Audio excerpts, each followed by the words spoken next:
పొత్తి కడుపులో వచ్చిపోయే నొప్పిని మహిళల్లో చాలా మంది పెద్దగా పట్టించుకోరు. ఏదో నెలసరి తాలూకు నొప్పిలే అని సర్దుకుపోతూ ఉంటారు.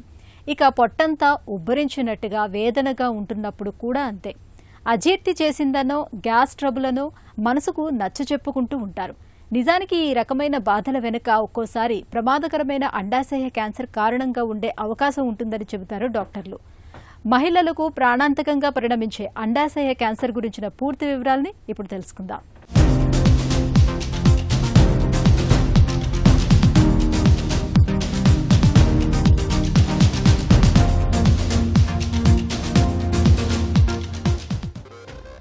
మన శరీరం కణాల సముదాయం. ఈ కణాలు పుట్టుకురావడం, వృద్ధి చెందడం, నశించిపోవడం అనేది ఒక క్రమ పద్ధతిలో జరుగుతూ ఉంటుంది. అలా కాకుండా శరీరంలోని ఏ భాగంలోని కణాలైనా క్రమం తప్పి అడ్డు అదుపు లేకుండా విపరీతంగా వృద్ధి చెందడం మొదలైతే ఆ పరిస్థితిని క్యాన్సర్ అని అంటాం. క్యాన్సర్లలో అనేక రకాలు ఉన్నాయి. ఇవి ఏ వయసులోనైనా రావచ్చు. అలాగే పిల్లలు, పురుషులు, స్త్రీలకు మాత్రమే ప్రత్యేకంగా వచ్చే క్యాన్సర్లు కూడా కొన్ని ఉన్నాయి. మహిళల్లో కనిపించే క్యాన్సర్లనే తీసుకుంటే గర్భసంచి ముఖద్వార cancer, breast cancer, ovarian cancer అలాంటి ఉత్పాతాలే. అయితే వీటిలో అండాశయ క్యాన్సర్లో బయటకు ఎలాంటి లక్షణాలు కనిపించకపోవడంతో మహిళల్లో చాలామంది ఈ క్యాన్సర్ను చివరి వరకు గుర్తించలేకపోతున్నారు. చివరికి మృత్యువాత పడుతున్నారని చెబుతారు డాక్టర్లు. ఒవేరియన్ క్యాన్సర్ అంటే అండాశయాలకు సంబంధించిన క్యాన్సర్. సో ఈ అండాశయాల క్యాన్సర్ ఏంటంటే చాలా వరకు 70% patients late stages, 3rd stage కానీ 4th స్టేజ్ కానీ లోనే వస్తారు మా దగ్గరికి. ఎందుకంటే దీని లక్షణాలు ఎలా ఉంటాయి అంటే చాలా స్వల్పంగా ఏదో అంటే వేగ్గా ఉంటాయి. ఇది స్పెసిఫిక్ కాకుండా ఏదో అన్నం అరగనట్టు ఉంటాము, కొంచెం తినగానే పొట్ట ఫుల్గా అయినట్టు ఉంటాము, తరచుగా మూత్రం వెళ్ళాల్సి వస్తాము, తరచుగా మోషన్కి వెళ్ళాల్సి వస్తాము, అప్పుడప్పుడు పొట్ట నొప్పిగా ఉంటాము. ఇలాంటి సిమ్టమ్స్ ఉంటాయి. ఇవన్నీ ఏమనుకుంటారంటే డైలీ లైఫ్లో ఇగ్నోర్ చేస్తారు. చాలా కాలం దీన్ని అశ్రద్ధ చేసి ఒక్కసారి బాగా ముదిరిపోయిన తర్వాత 3rd స్టేజ్ 4th స్టేజ్ వచ్చి పొట్టంతా నీరు నిండిపోయి పొట్టంతా ఉబ్బిపోయిన తర్వాతే ఎక్కువ 70% మంది పేషెంట్స్ మా దగ్గరకు వస్తున్నారు. ఇదే ఎర్లీ స్టేజ్లో వస్తే నిజం ఈ ఒవేరియన్ క్యాన్సర్ కూడా మిగతా క్యాన్సర్ లాగా అబౌవ్ 95% ఫస్ట్ స్టేజ్లో సర్వైవల్ ఉంటుందన్నమాట. అండాశయాల్లో క్యాన్సర్ ఆనవాళ్లు అంత త్వరగా బయటపడవు. దీంతో చాలా మంది మహిళల్లో అండాశయ క్యాన్సర్ చివరి దశలోనే బయటపడుతుంది. అయితే కొన్ని అనుమానిత లక్షణాలను గమనించుకోవడం ద్వారా అండాశయ క్యాన్సర్ను తొలి దశలోనే గుర్తించే వీలుంది. కడుపులో ఎప్పుడూ ఒత్తిడిగా ఉండడం, పొత్తి కడుపులోనూ ఛాతీ భాగంలోనూ నొప్పి వచ్చిపోతుండడం, కొద్దిగా అన్నం తినగానే పొట్ట నిండినట్లుగా అనిపించడం, తరచూ మూత్రానికి వెళ్లాల్సి రావడం, ఇలాంటి లక్షణాలు కనిపిస్తున్నప్పుడు ఒకసారి డాక్టర్ని సంప్రదించి పరీక్షలు చేయించుకోవటం మేలు.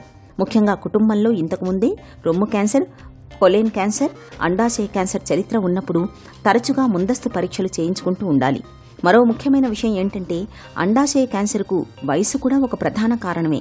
మెనోపాజ్ దశకు చేరుకున్న వారిలో హార్మోన్ల సమతూకం దెబ్బతినడం వల్ల కూడా అండాశయ క్యాన్సర్ వచ్చే అవకాశాలు ఉంటాయి. ఋతుక్రమాన్ని నియంత్రించే మందులు, అధిక బరువు, స్థూలకాయం, పిల్లలు లేకపోవడం ఇవన్నీ అండాశయ క్యాన్సర్ను తెచ్చిపెట్టే అంశాలే అంటారు నిపుణులు.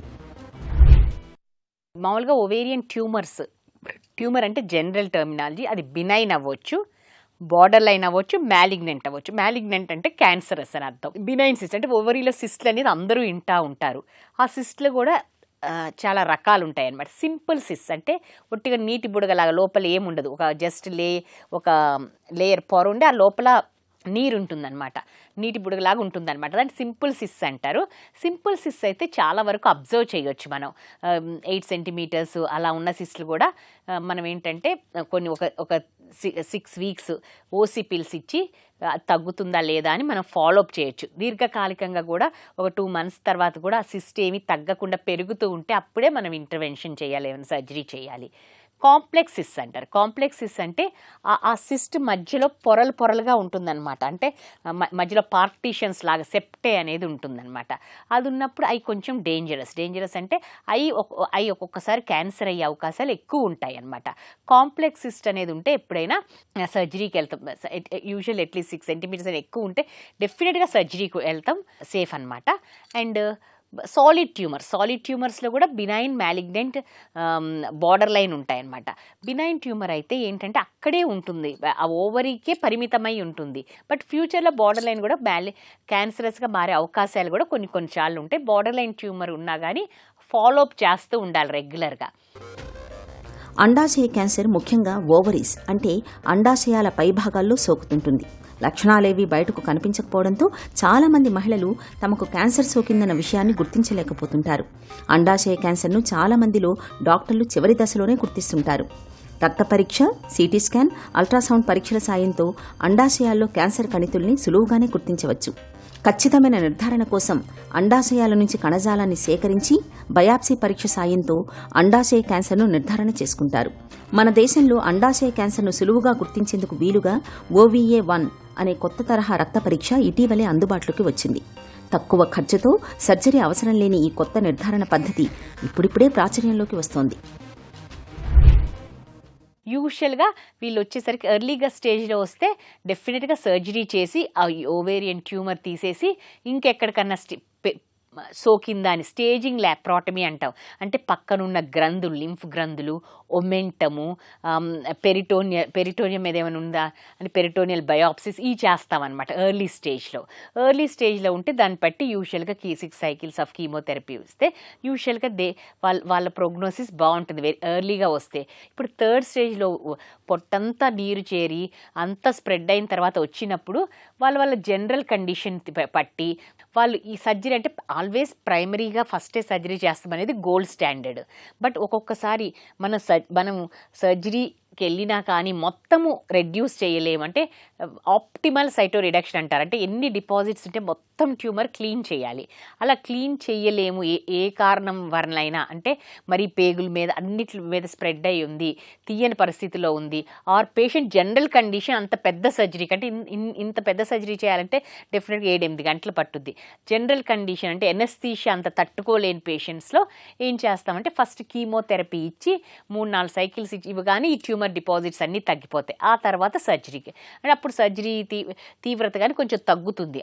ఆ తర్వాత సర్జరీకి వెళ్తాము. అయితే సర్జరీ చేసిన తర్వాత కూడా కీమోథెరపీ అనేది 6 cycles యూజువల్గా ఇస్తాము.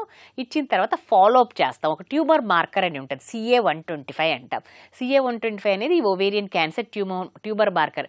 ఈ CA-125 మార్కర్ పెరుగుతుందా, అల్ట్రాసౌండ్ చేసి ఏమన్నా ఎక్కడైనా డిపాజిట్స్ ఉన్నాయా అని చూసుకుంటాం అనమాట.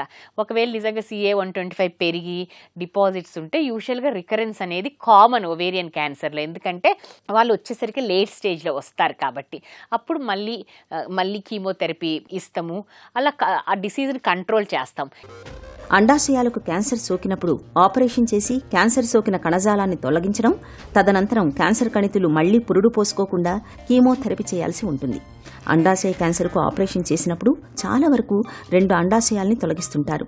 ఇలాంటప్పుడు మహిళల్లో ఋతుచక్రం పూర్తిగా నిలిచిపోయే అవకాశం ఉంటుంది. అండాశయ క్యాన్సర్ను అడ్డుకునే ఔషధాల తయారీకి ప్రపంచవ్యాప్తంగా అనేక పరిశోధనలు జరుగుతున్నాయి.